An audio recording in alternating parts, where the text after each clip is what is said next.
Hi everyone, in this short video we are going to discuss about the types of embryo sac in seed plants. Seed plant means angiosperm as well as gymnosperm. ठीक है, यहाँ पर हमें embryo sac देखने को मिलता है और एम्ब्रियो सैक डेवलपमेंट के बेसिस पे अलग अलग टाइप के होते हैं अलग अलग प्लांट्स में या अलग अलग प्लांट्स के ग्रुप में या फैमिली में। ठीक है, तो वो कभी कभी एग्जाम में पूछा जाता है, तो ये एक शॉर्ट टॉपिक हम यहाँ पर डिस्कस करेंगे। सबसे पहले समझिए कि आप एम्ब्रियो सैक होता क्या है। एम्ब्रियो सैक को हम जनरली कहते हैं फीमेल गैमेटोफाइट। अब गैमेटोफाइट किस ऑर्गन या सेल को हम कहते हैं जहाँ पे गैमेट प्रोड्यूस होते हैं। अब गैमेट दो टाइप के होते हैं, एक male gamete and female gamete. Male gamete कहाँ पे प्रोड्यूस होता है, हमारा पॉलन में जब डिवीजन होता है वेजिटेटिव सेल और जनरेटिव सेल बनती है, पॉलन ट्यूब बनती है, वहाँ पे फाइनली मेल गैमेट बनते हैं और वो स्टिग्मा के थ्रू स्टाइल से रिलीज होकर कहाँ पर जाते हैं, ओवरी में। अब ओवरी में हमारा क्या बन रहा होता है, ओवरी के अंदर हमारा ओव्यूल होगा और ओव्यूल में हमारा एम्ब्रियो सैक या फीमेल गैमेटोफाइट।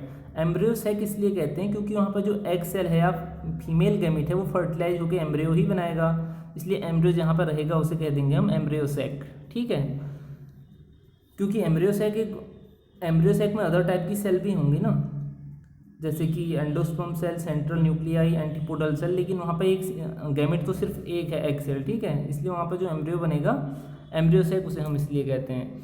तो जो एम्ब्रियो सैक है या फीमेल गैमेट है, फीमेल पूरा गैमेटोफाइट है, उसका डेवलपमेंट होता कैसे है वो प्रोसेस हम यहाँ पे पढ़ेंगे। एक प्रोसेस होती है मेगास्पोरोजेनेसिस। मेगास्पोर आपको पता होगा, हमेशा एग या फीमेल गैमेट को मेगास्पोर कहा जाता है, मेल गैमेट को माइक्रोस्पोर। और दूसरी प्रोसेस है मेगा गैमेटोजेनेसिस। यहाँ पर सबसे ऊपर आपको दिख रहा होगा, एक लिखा है मेगा स्पोरोजेनेसिस, एक मेगा गैमेटोजेनेसिस। ठीक है, मेगा स्पोरोजेनेसिस की प्रोसेस में क्या होता है, सबसे पहले प्लांट के ओव्यूल में क्या होती है, मेगास्पोर मदर सेल या एमएमसी जिसे हम कहते हैं, मेगास्पोर मदर सेल, क्योंकि ये आगे चल के मेगास्पोर बनाएगी इसलिए इसे कहते हैं मेगास्पोर मदर सेल। और इसका नेचर होता है डिप्लॉइड या 2n। ठीक है, डिप्लॉइड सेल भी है, जबकि गैमेट कैसा होता है, हैप्लॉइड। तो अभी यहाँ पे हमारा क्या होगा, मियोसिस की प्रोसेस होगी। मियोसिस फर्स्ट होता है, मियोसिस सेकेंड होता है। मियोसिस में 2 स्टेप होते हैं आपको पता है, तो यहाँ पे meiosis first and meiosis second के बाद जब सेल डिवाइड होगी तो हमारा क्या बनेंगे, 4 मेगास्पोर बनेंगे।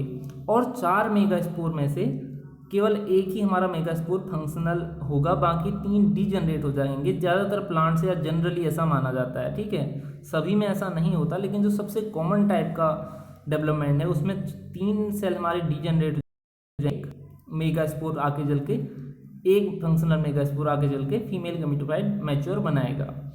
जब एक फंक्शनल मेगास्पोर बना है तो ये कैसे नेचर का है, आपको पता है, मियोसिस के बाद हैप्लॉइड नेचर बन जाता है। उसके बाद हमारी प्रोसेस स्टार्ट होती है मेगा गैमेटोजेनेसिस की। दैट मीन्स कि अब जाके हमारा गैमेट बनेगा या एग सेल बनेगी।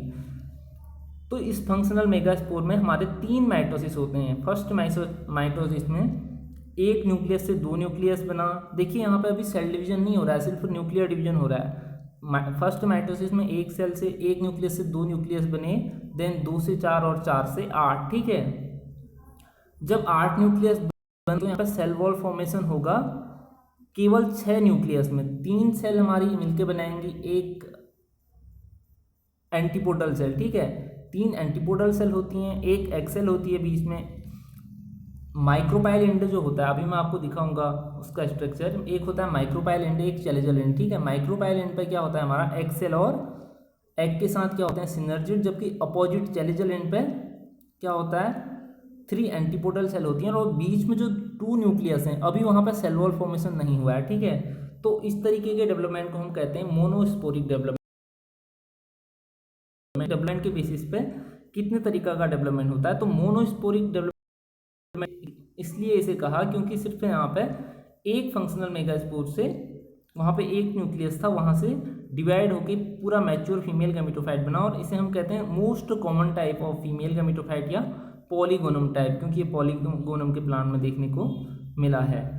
ठीक है, इसे कहेंगे हम मोनोस्पोरिक टाइप। उसके बाद हमारा आ जाता है बाइस्पोरिक टाइप। ठीक है, बाइस्पोरिक में क्या होगा, 2 न्यूक्लियस होंगे फंक्शनल मेगास्पोर जहाँ पे हमारा बन रहा है, वहाँ पे 2 न्यूक्लियस हैं, इसलिए इसे बाइस्पोरिक कहा गया। ठीक है, उसी तरीके से टेट्रास्पोरिक और काफ़ी अलग अलग तरीके के हैं। बाइस्पोरिक और टेट्रास्पोरिक को हम डिटेल में अभी आगे पढ़ेंगे कि और भी इसके टाइप कितने तरीके के कौन कौन से प्लांट में हमें मिल सकते हैं।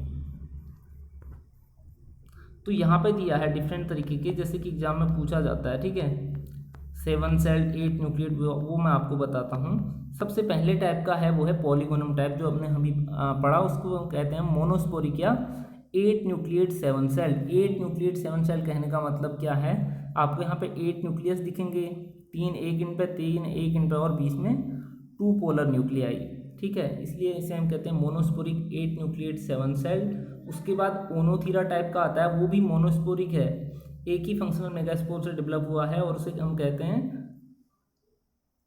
Monosporic 4 nucleate 4 sailed. यहाँ पे केवल 4 न्यूक्लियस होते हैं और 4 सेल ही होती हैं, ठीक है। लेकिन जो सबसे मोस्ट कॉमन टाइप का है, जैसे कि आप 11-12 में भी फ्लावरिंग प्लांट के बारे में पढ़ते हैं, तो फर्स्ट टाइप का है पॉलीगोनम टाइप का, ठीक है, उसे याद रखना हमेशा। उसके बाद एलियम में कैसा होता है, बाइस्पोरिक 8 न्यूक्लिएट। उसके बाद एडोक्सा प्लांट है, उसमें होता है टेट्रास्पोरिक 8 न्यूक्लिएट 7 सेल, ठीक है। प्लम्बैगो में होता है टेट्रास्पोरिक 8 न्यूक्लिएट 5 सेल। पेनिया में होता है टेट्रास्पोरिक 16 न्यूक्लिएट 13 सेल। पिपरोमिया में होता है टेट्रास्पोरिक 16 न्यूक्लिएट 9 सेल। ड्रूसा में होता है टेट्रास्पोरिक 16 न्यूक्लिएट 15 सेल। और फ्रिटिलारिया में होता है टेट्रास्पोरिक 8 न्यूक्लिएट 7 सेल। और प्लम्बेजिला में होता है हमारा टेट्रास्पोरिक 8 न्यूक्लिएट 3 सेल। ये कुछ प्लांट्स के एग्जाम्पल हैं, इतना तो आप याद नहीं भी रखेंगे, कुछ इंपॉर्टेंट रख लीजिए, जैसे पिपिरोमिया टाइप का, ठीक है। प्लम्बैगो किस में होता है, प्लम्बैगो में कैसा होता है, एडोक्सा में कैसा होता है, एलियम में कैसा होता है, ठीक है, ओनोथीरा टाइप कैसा होता है, और पॉलीगोनम क्या होता है, ये आपको याद रखने की ज़रूरत ज़रूर है। तो ठीक है, इस वीडियो में सिर्फ इतना ही, बाकी चीज़ें नेक्स्ट वीडियो में डिस्कस करूँगा।